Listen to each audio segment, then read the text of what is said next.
மானா தண்டகாலில் வாகோ மெண்டே சின்ன தம்பி பாலகன பூமியில விட்டோ மானா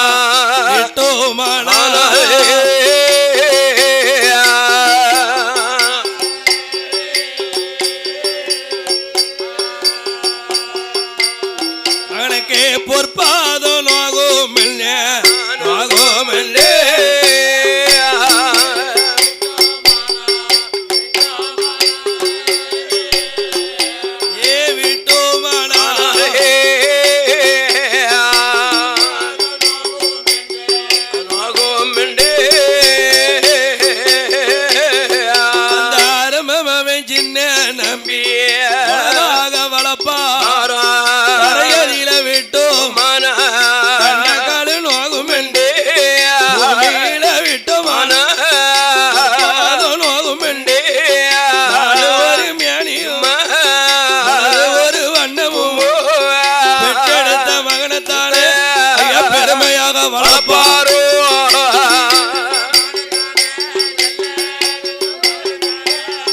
பெருமையோடு வளப்பாரா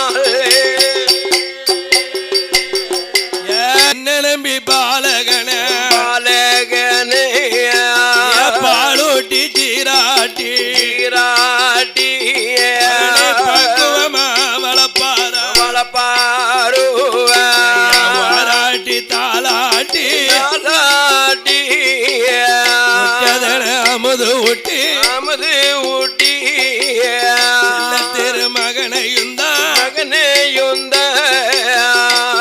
ஒரு மேனியும் உளது ஒரு வண்ணமும்மா கண்ணையுமை காப்பது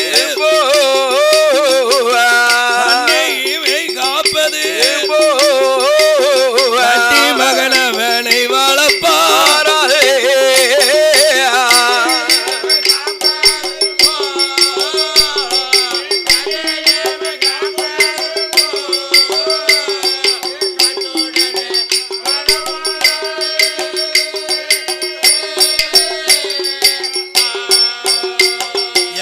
வளரும் பேரை சந்திரனை போ வளரும் மகன் சின்ன நம்பி அரிசையாக வளருதா 1-2 வயதும் ஆச்சு நல்ல விளையாடுதா 5-6 வயதும் ஆச்சு வளரும் பருவமான நல்ல வயதாதில பாடம் சின்ன தம்பி பலகளையும் படிச்சுட்டானே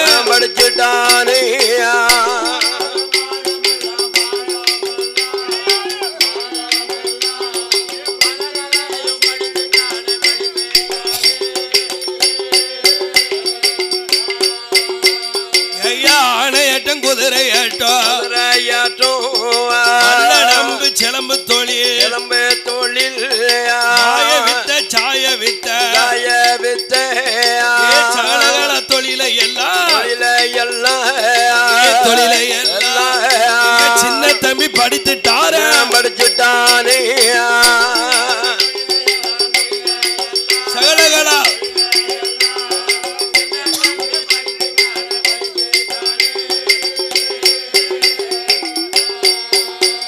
12 வயதிலே பல கலைகள் எல்லாம் படித்த சின்ன தம்பி பார்த்தாரு ராஜா அதிகேசவ ராஜா. நமக்கு பிள்ளை இல்லாத காலத்தில் நமக்கு ஒரு பெத்தமவன் ஒரு மவன் திருமவன் உருக்கமா வளர்ந்த மவனாகவோ தாயா தலைமக நமக்கு தன்மையா வளர்ந்த மவன் சின்ன நம்பி இருக்கான். இந்த சின்ன தம்பி கிட்ட பொறுப்பு கொடுக்கணும். நம்ம ராஜா அண்ணா நம்ம பிள்ளைய மந்திரி ஆக்கி பார்க்கணும். என்ன எல்லாத்துக்கும் வரக்கூடியது தானே. அப்படி என்னம்மா அது தன்னுடைய மகன் கையிலையும் இந்த தரணி பொறுப்பை கையில பாதிக்கு பாதியா பாதி சுமைய குறைக்கணும். நம்மையே எல்லாத்தையும் ஆண்டுகிட்டு இருக்க முடியுமா? வருங்காலம் நம்ம பிள்ளை கையிலையும் கொஞ்சம் பொறுப்பை கொடுத்து அவன் கொடுக்கணும்னா அவனுக்கு இப்படி செலவழிக்கணும், இப்படி இருக்கணும்டா. அகல கால வைக்க கூடாது. அகல காலே கால வைக்க கூடாது.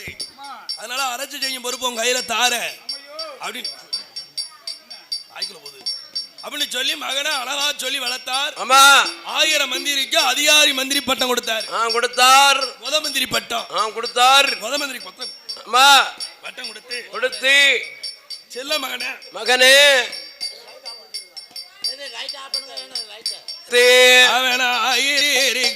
மந்திரிக்கும் அதிகாரி முத மந்திரி ராசாவாக இருக்க போது மகன் சின்ன நம்பி மந்திரி யுத்தி யோகம் மகன் சின்ன நம்பி நடத்துதாரே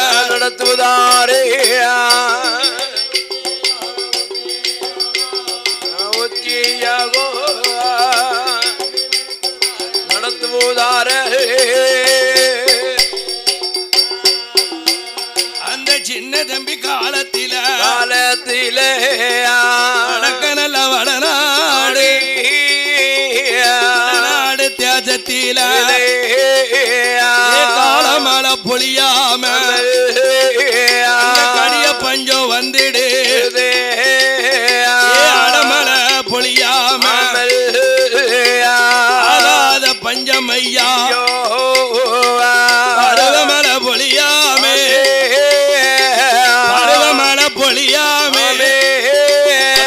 பார பஞ்சம் வந்துடுது.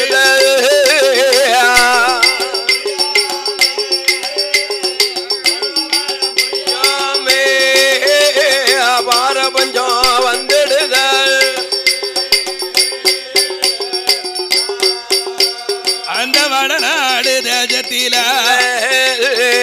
பஞ்சம் வந்த காலத்தில வடநாட்டு வன்னியர்கள் சேத்தூர் வன்னியரா சிவகிரி வன்னியரா ஊத்துமலை வன்னியரா உக்கரங்கோட்டை வன்னியரா வன்னியர்கள் கள்ள நாட்டா பஞ்சமது பிழைக்கணுமே களவு செய்து பார்க்கணுமே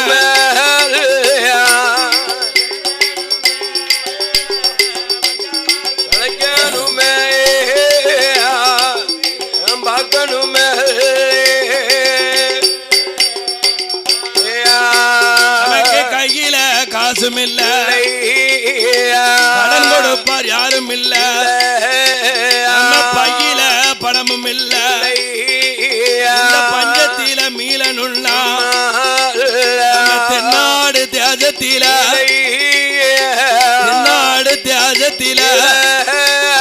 போய் களவு செய்ய வேணும் ஐயா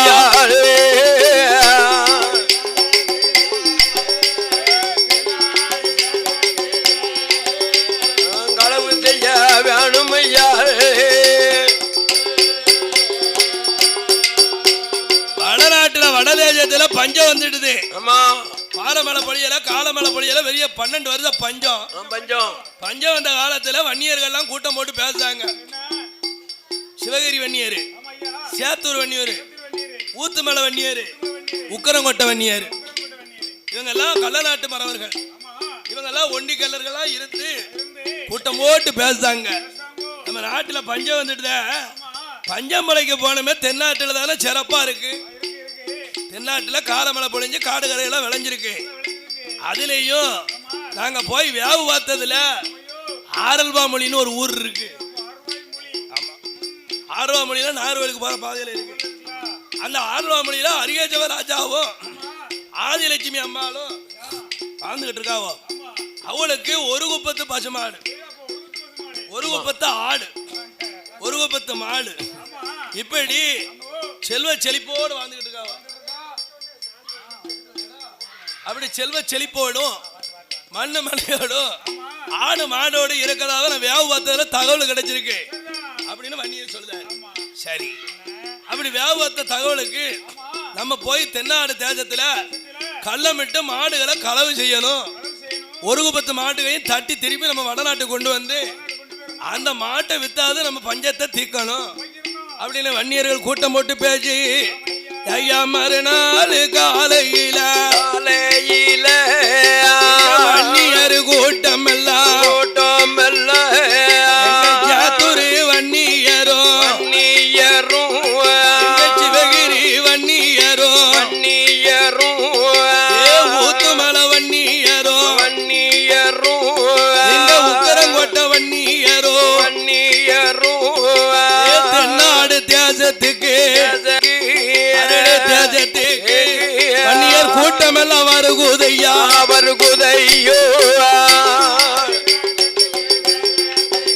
நாடு தேசத்துக்கு வன்னியர் கூட்டம் எல்லாம் வருகுதையா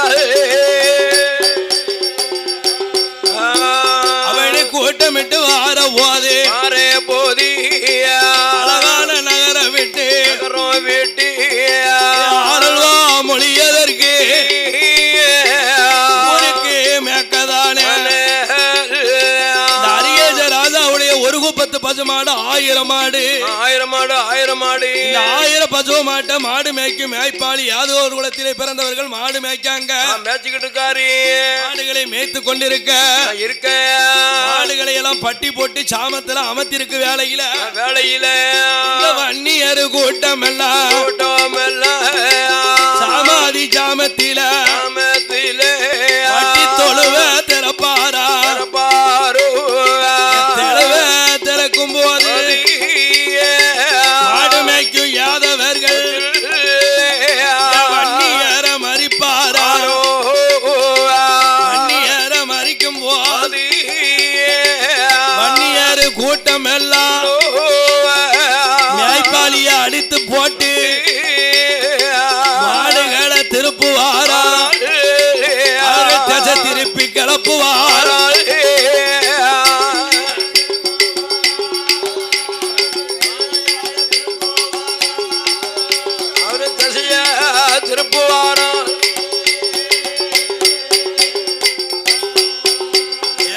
வடக்கு தேச திருப்புவாரோ ஏர்வாடி பாத விட்டு வள்ளியூர் தனை கடந்து தலக்காடு பாத விட்டு சேர்வதேவி வழியாக வடக்கு முகம் திருப்புவாரோ வடக்கு முகம் திருப்பும் போது தாமிரபரணி நதிக்கரையில் தண்ணி காட்டுவாரா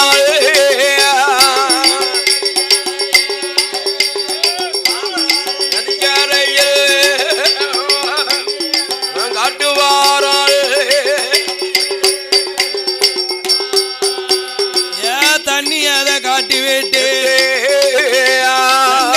பாத விட்டு அந்த தனை கடந்து பாதையாக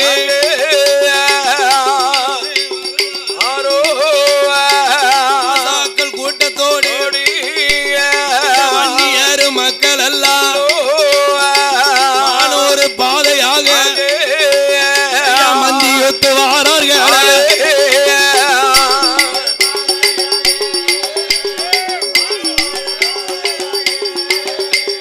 மந்தியுத்து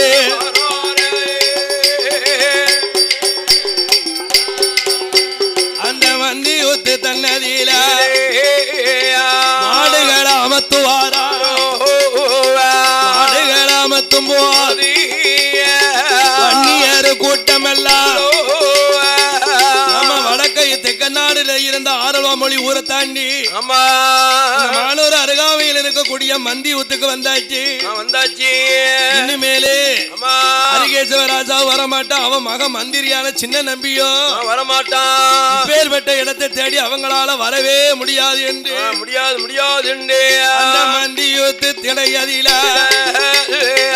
மாடுகளை பட்டி போட்டு வன்னியர் கூட்டம் எல்லாம் இரவு நேரத்தில அவர்கள் கண்ண சென்று உறங்குதார்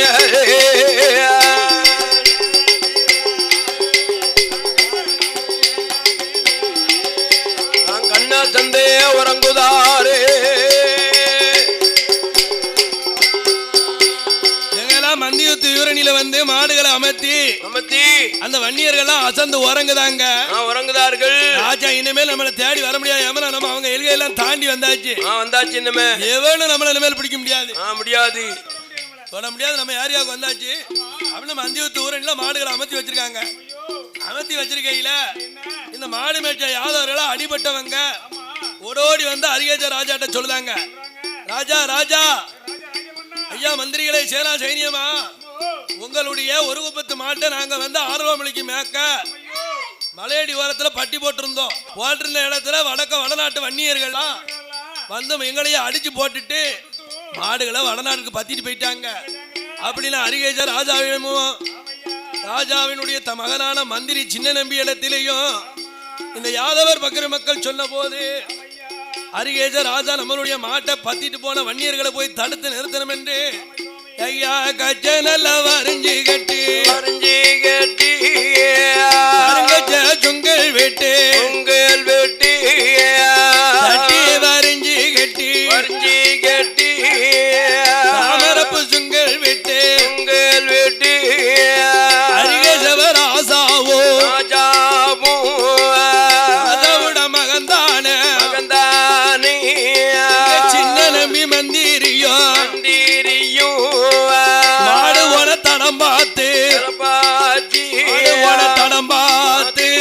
மந்திரி ராசாவு வாராரே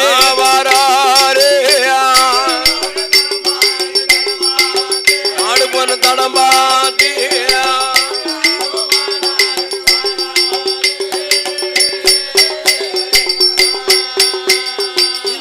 பார்த்து வார போதே மந்தியுத்து ஊரணியில் 1000 வன்னியர்கள் மாடுகளை பட்டி போட்டு ஊரணியில் இருக்காரு. மாடுகளை எல்லாம் பட்டி போட்டு களவு செய்த மாட்டை எல்லாம் அமர்த்தி வன்னியர்கள் நல்ல இரவு நேரம் அசந்து உறங்குதாங்க. பார்த்தா மந்திரியான சின்ன நம்பி உறக்கத்துல கொல்லமனா ஊழி தோஷம் பிடிக்கும், பாவம் பிடிக்கும், தூக்கத்துல கொல்லக்கூடாது என்று தட்டி எழுப்பின 1000 பேர்களை வன்னியர்களோடு அரிகேச ராசாவோ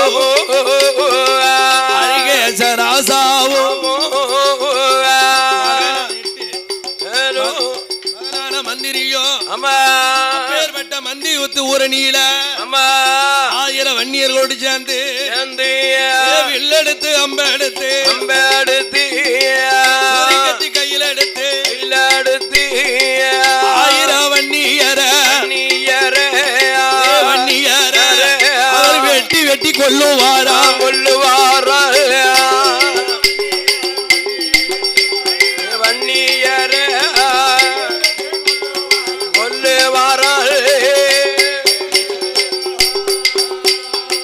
கொத்தி கொல்லுவாரா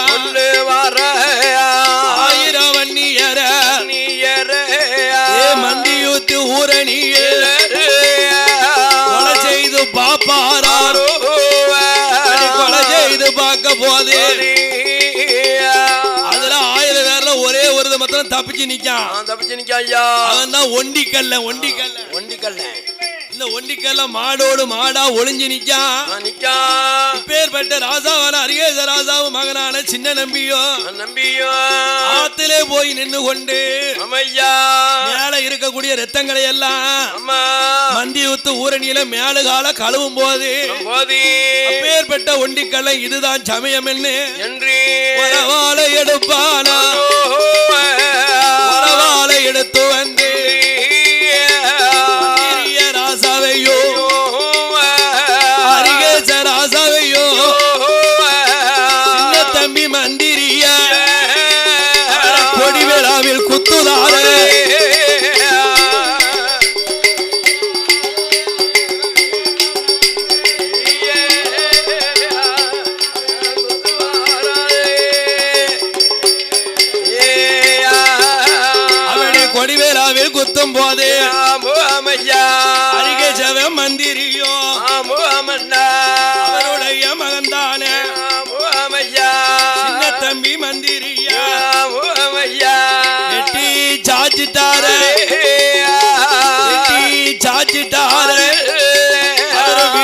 வீரமடி சாஞ்சார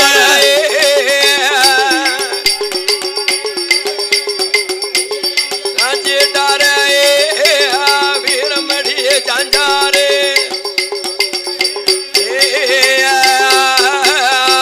மாண்டு மடிந்தார் அருகேச ராசாவோ நல்ல தம்பி மந்திரியோ புத்துயிரும் கொலையுருமா மந்தியுத்து தன்னதியில மாண்டு மடிந்துட்டாரு தெய்வமாக நிற்காரு